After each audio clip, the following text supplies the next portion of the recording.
I got a text this week from a friend. The text message was a picture with no context, and it was just a picture of a clump of moss. He follows up later and he says, okay, what am I supposed to do with this? How am I supposed to get it out of my lawn? Well, I'm gonna show you how easy it is to get it out, my friend. I've got it in my lawn, I've got it in my yard, I got it in a couple different places where I actually would like it to be removed, and then there's another place where I'm not actually gonna take it out. Today is kind of a perfect day for talking about moss because it's windy, it's overcast, it's cool, it's the perfect conditions for growing moss. Let's go over a few really need to know facts when you're dealing with moss. First up, why does moss grow in the first place? Well, it thrives in wet, shady places where there's a lot of moisture, a lot of shade. It's the perfect combo for moss to set in. How do we get rid of it? We need to change the growing conditions.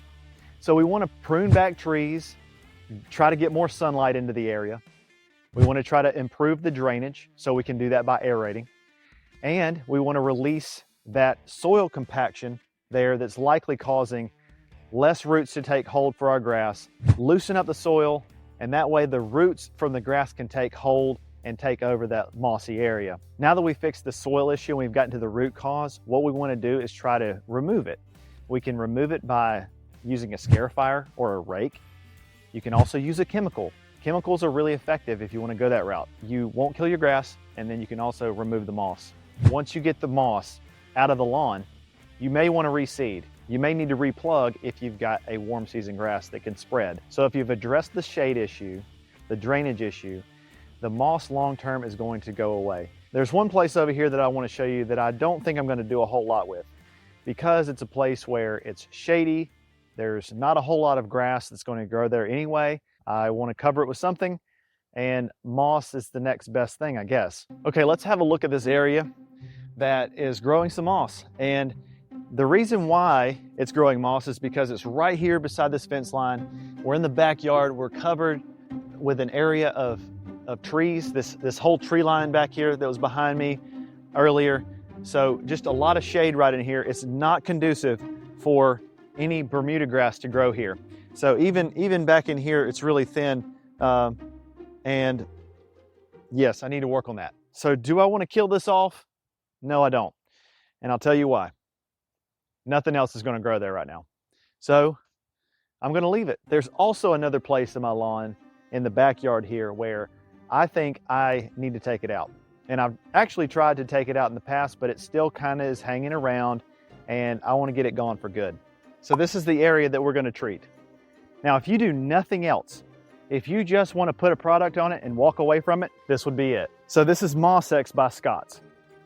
Really nothing complicated about this, but you just come in here and sprinkle it over, and what it'll do is it'll actually turn it black. I put some of this stuff on it months ago, and it killed it off, but then there's still some areas here around the edges that still grew back.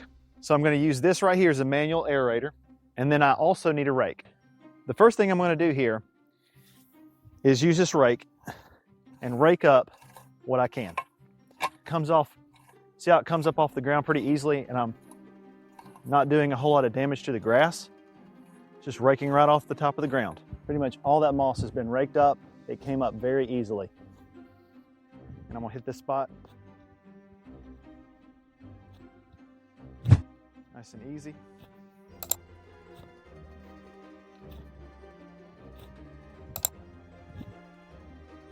So this area right here is along the tree line. I don't really think that there's a moisture issue. When I tried to put this down into the ground, it was very difficult for me to get into the dirt real good. So it's actually really hard, which is one of the problems with moss. But hopefully loosening that up a little bit, raking that all away, will help the grass recover here. The last thing I'm going to do is this, is get some Moss X. And I'm going to put this Moss X and just sprinkle a little bit over the area, because you can see that there is still some moss here that can try to take hold again. I'm just going to lightly sprinkle over the entire area. And that really should take care of it. So if you're dealing with moss, I hope that you found these tips useful and handy. Try to get that moss out of your lawn, and I appreciate you tuning in. I'll catch you in the next video.